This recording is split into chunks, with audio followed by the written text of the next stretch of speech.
Let's Talk Family Enterprise explores global ideas, concepts, and models that help family enterprise advisors better serve their family clients.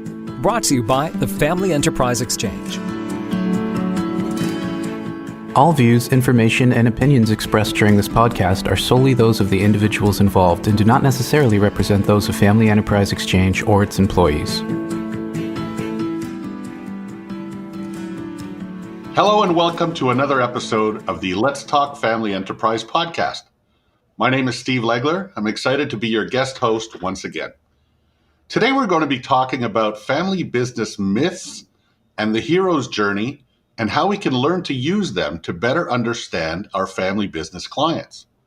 Our guest today is Guillermo Salazar, who has written about this subject for the FFI practitioner and who's passionate about this way of relating to so many family business situations.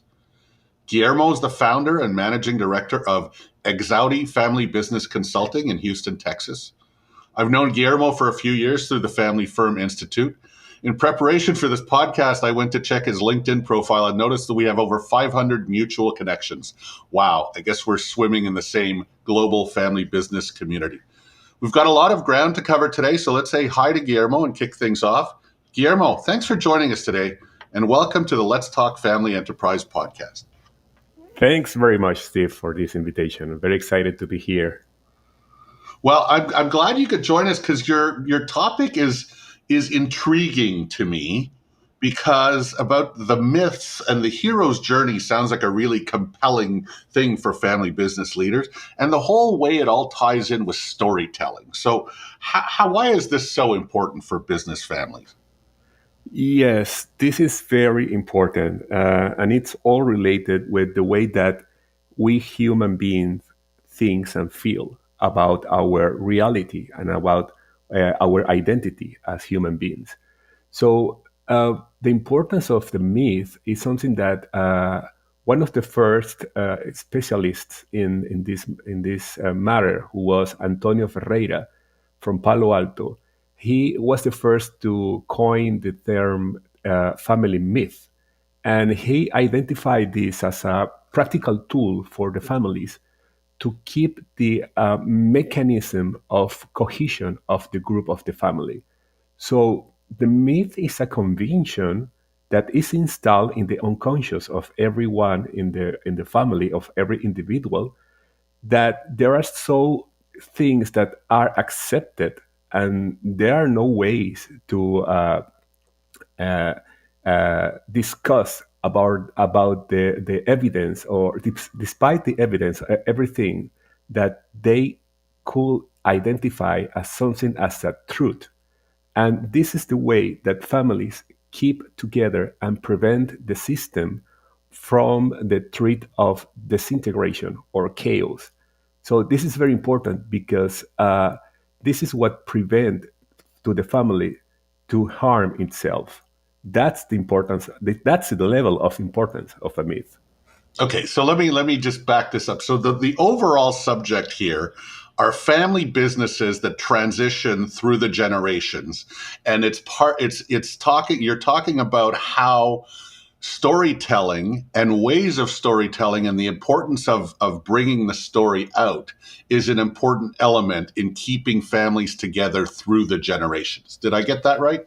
That's absolutely right. And the way that we use the myth in the proper way, we will find a better effect in the next generations to get the entrepreneurial spirit.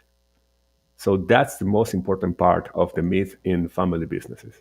Okay, so I love this term, the hero's journey, because often when we talk to an entrepreneurial family, there's a patriarch typically, or sometimes a matriarch, that sort of is the hero and sees themselves as the hero. And then often when it gets to another generation, seems like there might not be a hero. And so how does the hero transition? How does the idea of a hero transition through the arc, through the family business narrative, so that it keeps going and keeps the family connected and moving forward in the next generation? Mm-hmm. Yes. But I have to mention that the right use of this myth of the hero in a family business is something that we are looking for when we talk about the hero's journey. Uh, and when I mention the right use is because we have the structure of the narrative of the storytelling of this hero that is tell that is focused in the right way of telling the story. If we try to focus in a way that we embed the hero as something that is not reachable for the next generation. If this is something that is like an impossible way to imitate, so we will have the effect that we are not looking for. And the way to understand and to learn how to retell the story and how to focus the structure of the hero's journey is the key to create that effect in the next generations. Okay, so you're talking about telling the story in a way that does not set up one generation as having attained certain heights that no one could ever attain again and demoralize them in some way, but to tell the story in a way where the hero idea gets renewed in each generation. Absolutely, yes. And everyone in a family can identify the hero figure, because the hero's journey is a scheme, is a structure, is a archetype that works through the unconscious of everyone. So it's very easy once you have the story in front of you to identify all of the elements that will fit in a way that um, uh, um, you will embed that concept in your unconscious, and you will have an identification with that idea, and you will be part of that idea.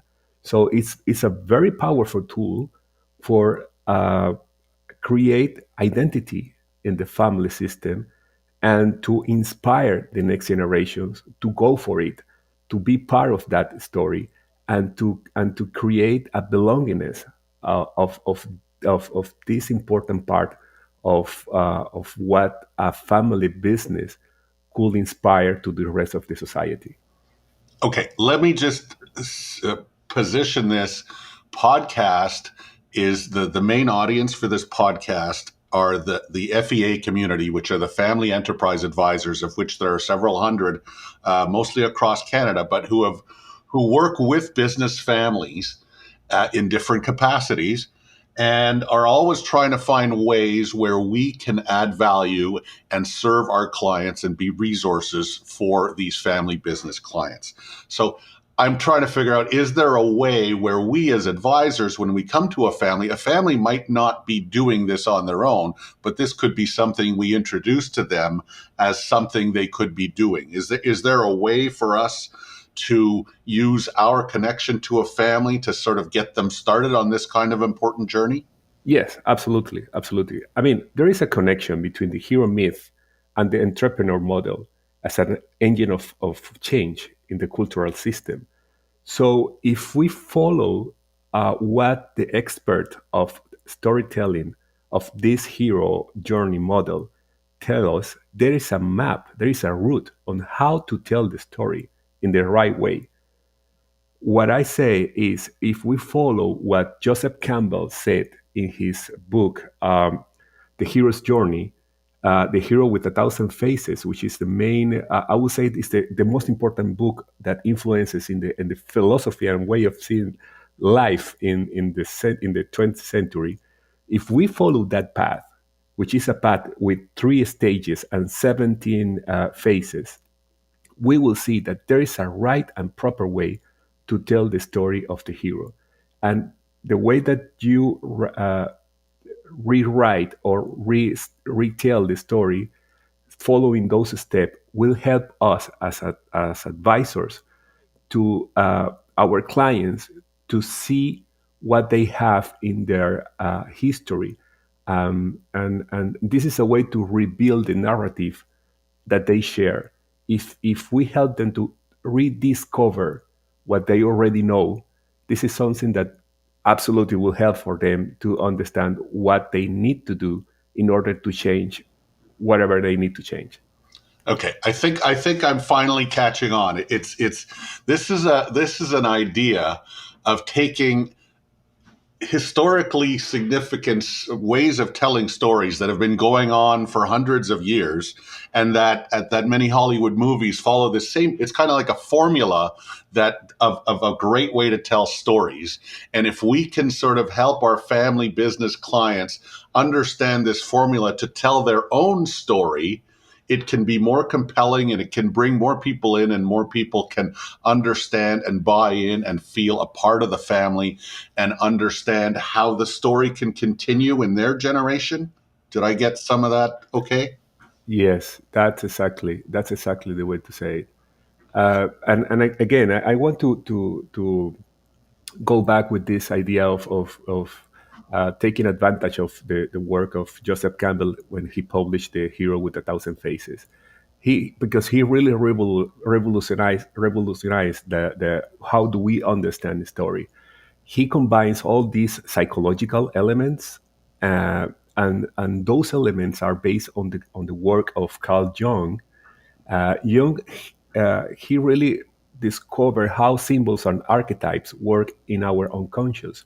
So once we put all those pieces together, we can identify everything that everything that we need to understand in order to put a coherent narrative in our own identity as part of. So everything related with religious passages, legends, traditions, tales around the world, everything is working in the same way. It is the way that we understand what surround us as part of our reality.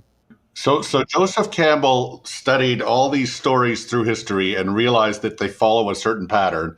And then he tried to find a way to explain it, to break it down so that people can use it. And then what you're saying about business families is if you can get the family story into this formula, which is already in people's unconscious, you get it into a form where it's better shared and remembered, and then can be continued. And so there's a sort of a progression that all these stories follow. Is that right? Yes, and not only that, if you do that with a family, as I mentioned, there are three stages on different phases, and every step has a signification in the narrative. You can find things that are missing in your history. I've been working with families when I apply this formula that they discover that, hey, we haven't done that. We haven't done that step of the hero. We didn't recognize in our myth this particular one, and we are missing that one. And sometimes, because myths are dynamic, if you retell the story and you have the opportunity to include that specific step that you are missing, everything starts to make sense in your own identity. It's very powerful. Okay, so you're talking about now working with a family and asking them to tell their story, and then noticing maybe where it doesn't fit with what you're seeing as the typical narrative, and you can ask them questions about, well, what about this, what about that, and then they'll remember, oh yeah, well that's when I met so and so, but and they it may be something they'd completely forgotten, but because you are there to sort of show them where it fits in the formula, it sort of recreates some energy around a certain part that had been forgotten and brings that into it more into focus. Yes, I'll give you an example. Okay, so first of all, the hero journey, the monomyth concept, as I mentioned, these three steps include the first one, which is the separation of the ordinary world. Then the hero goes through a penetration to a type of power source, the magical world, and then he has to return. And when we compare this journey with the entrepreneur life, we will see, and there is a book by Sonnenfeld, The Hero's Firewall. He talks about how's the retirement process of the entrepreneurs. We will see that this return, which is the retirement phase of the entrepreneur, is the most difficult of all. All of the heroes, every time that they have to decide to go back to the ordinary world, they refuse to go back. They want to keep on going being heroes.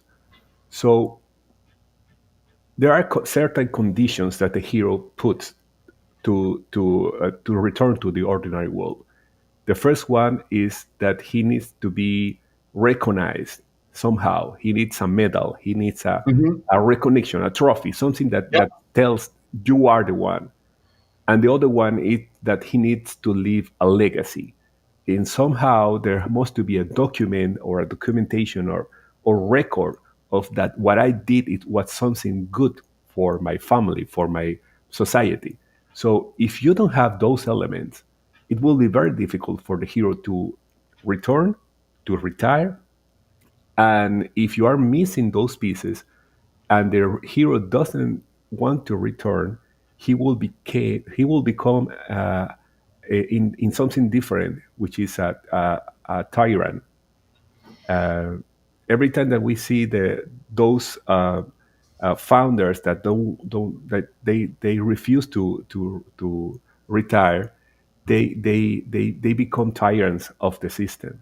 So this is something that we want to avoid. Uh, uh, Trying to, and as an advisor, how you can advise someone to start the succession process, working with the successor and the one who is succeed. But this succeed one needs some conditions to do so. So those are all related with these concepts and those elements. Oh, So, absolutely. I think our listeners will really identify with that part because we typically work with the current leading generation.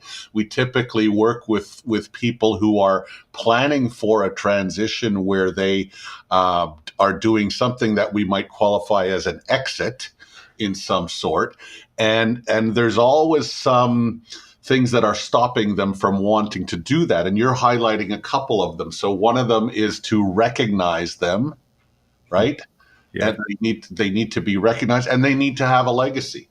yeah, And so if we are talking to people or a family and they haven't started to address how they're going to do those two things, they might expect that there will be some resistance. So those are two elements that we should be working on to help the family to move to the next stage, is to at least get those two parts of it.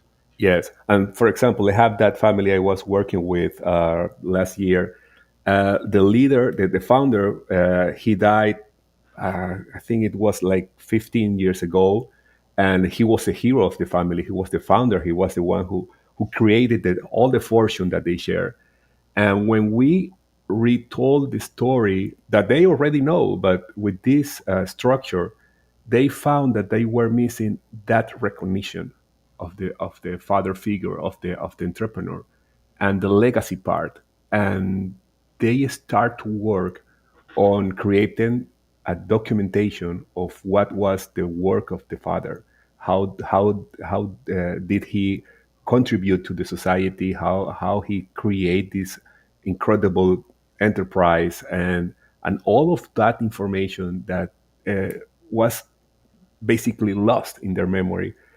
They start working in a project of creating a book to recognize his work, and that was something that really incredibly fit in the memory of them as a pending thing that they have to do with the father figure, and they were so, like, I would say, they like liberate.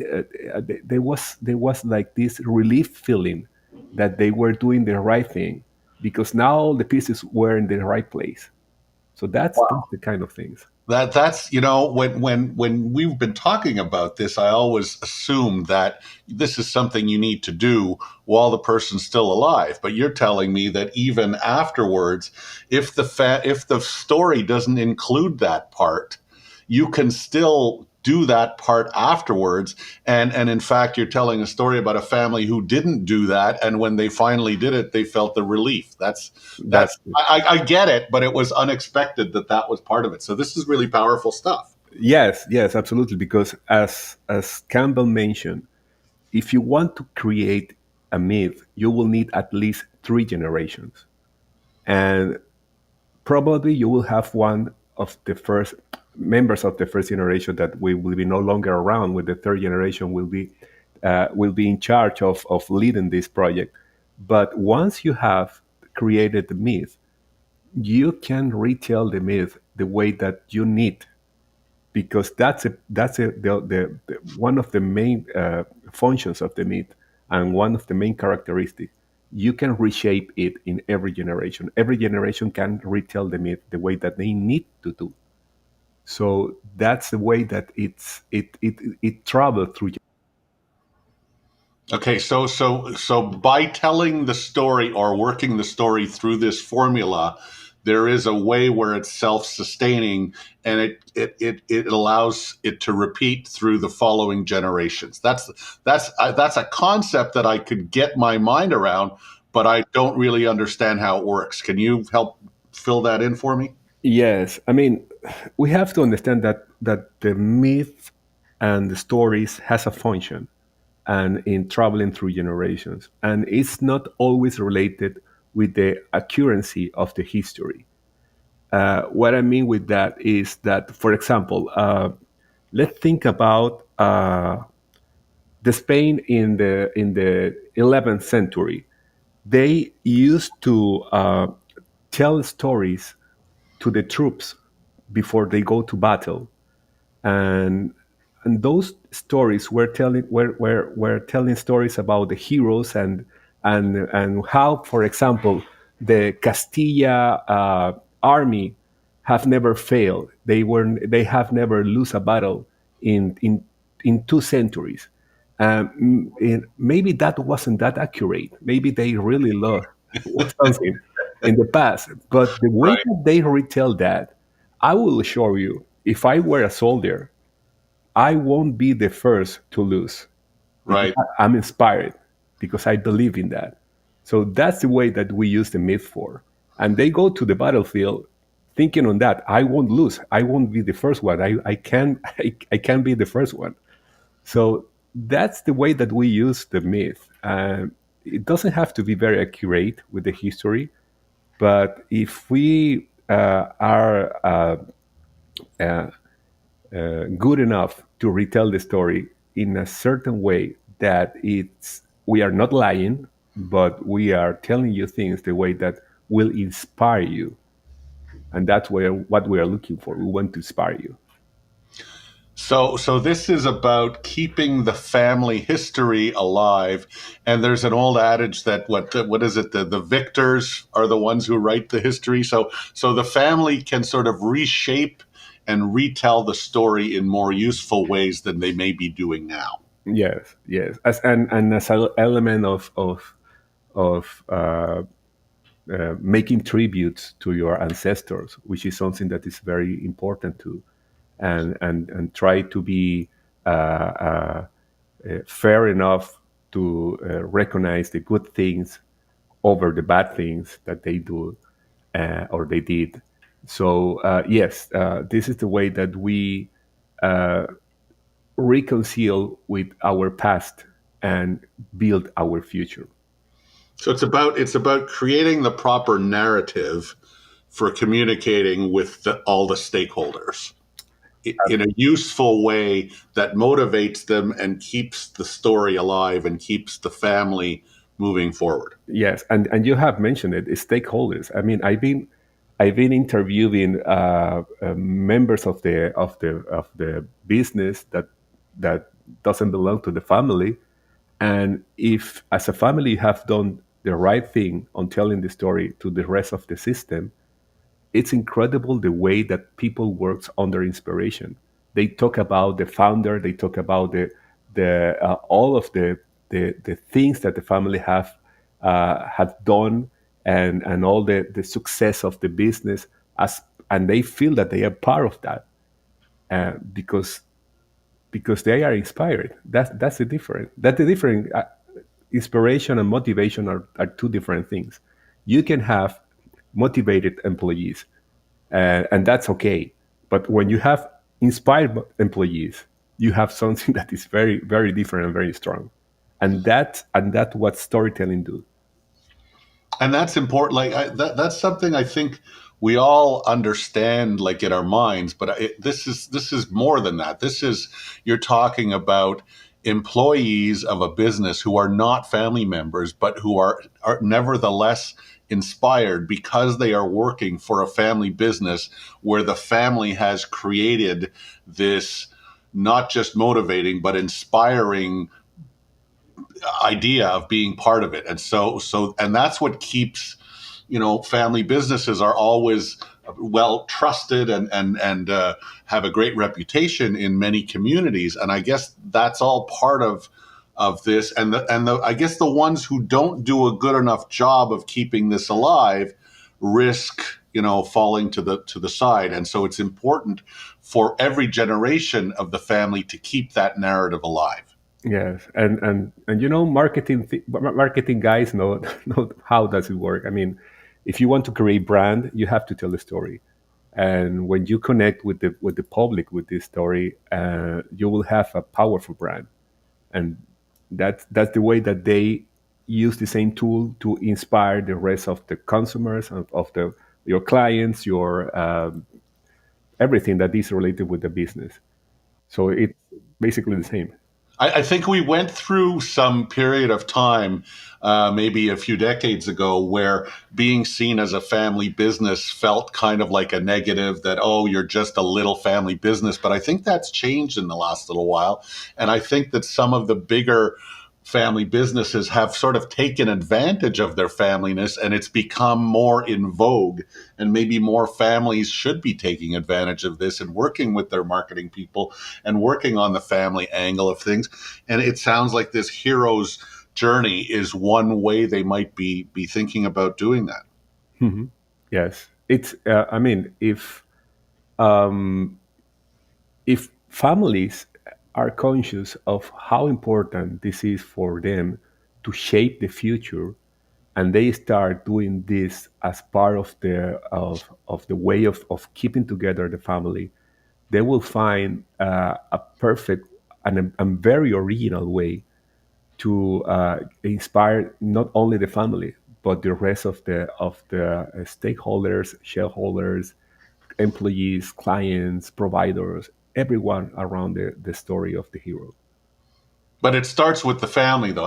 That's what I was starting to think now. You don't want to take this as, hey, let's get the marketing people in here to tell this story. Although if it came that way and the marketing people, by asking their questions, got the family towards this kind of work, but there's got to be a better way to get a family working on this. So how do we as advisors introduce this idea to our clients and get them started on their own family narrative and looking at their own hero's journey? Well, if you have a methodology of working with families, I will suggest that one of the very first steps is to make a special session for this. And you can tell it, we are going to meet today to retell your story. I know that you guys know your story, but we are going to retell in a way that you never tell before. And once you start doing that, following that map of Joseph Campbell as the route to put all the pieces together, helping them to find all of this information and going back and forward, telling you the story. Once you have the complete map, and I suggest you to write down all of this in a huge piece of paper on the wall, doing a timeline and putting all the main characters of the plot, all the main milestones of the story, and they start to see and have the vision of what they belong to, the impact that they will have on the way that they understand themselves will be absolutely wonderful. And that will be your work as an advisor. You will guide them to find their own identity of where do they belong, and especially once they have that identity spotted, they can start to work on the future, because there's no future if you don't know what's your past.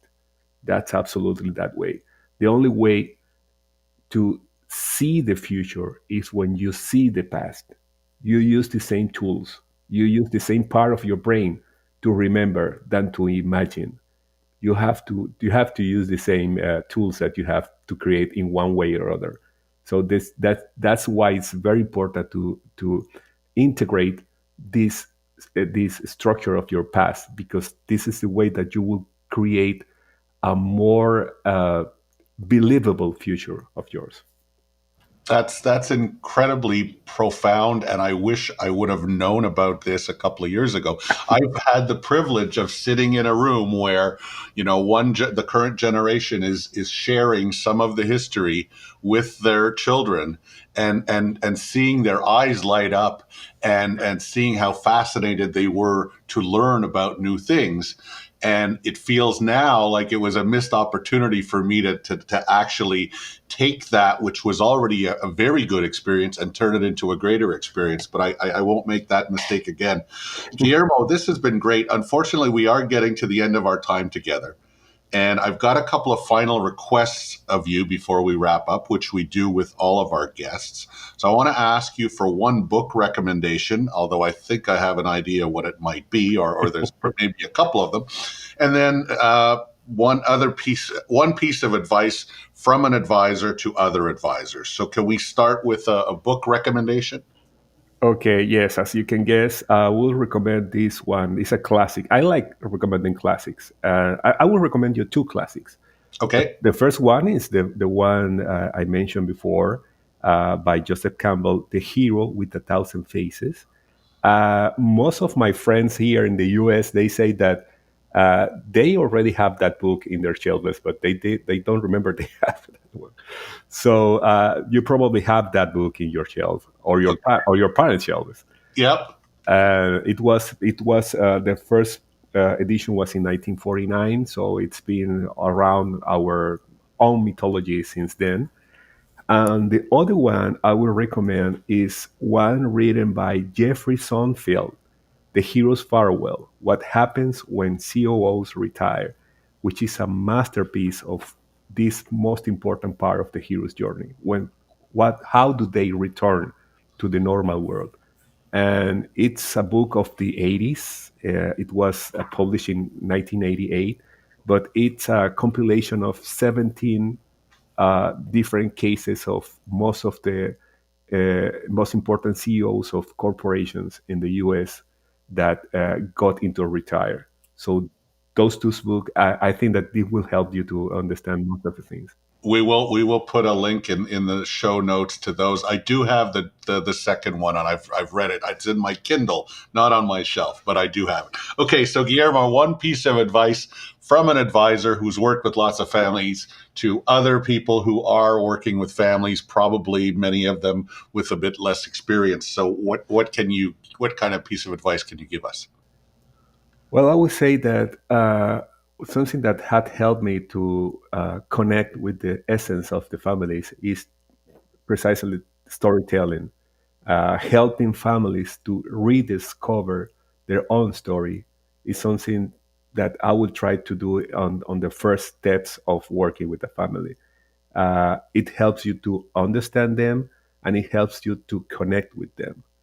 And it's something that once you master that exercise, uh, it's incredibly simple and very enjoyable to trust your feeling on helping them to go through the history, because it's all about connection of the unconscious.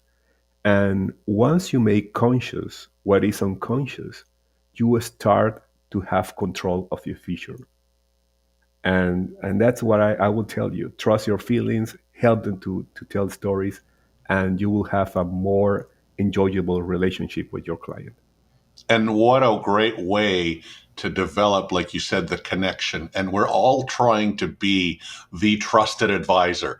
And by asking questions of a more personal nature, and trying to learn about the whole history, we're demonstrating our willingness to get right in there on these important family matters. And we connect with our clients on a deeper level.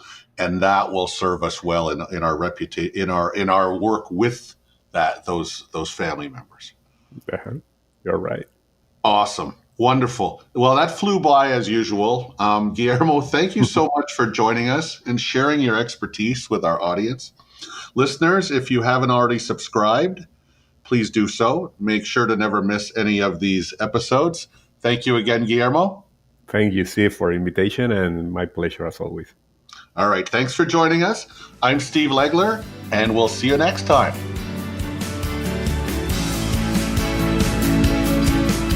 If you enjoyed today's episode, you can subscribe to us on iTunes or any other podcast apps. And don't forget to share this podcast with family, friends, and colleagues. If you have feedback on this content or suggestions for future episodes, please email us at fea@family-enterprise-exchange.com. We'd love to hear from you.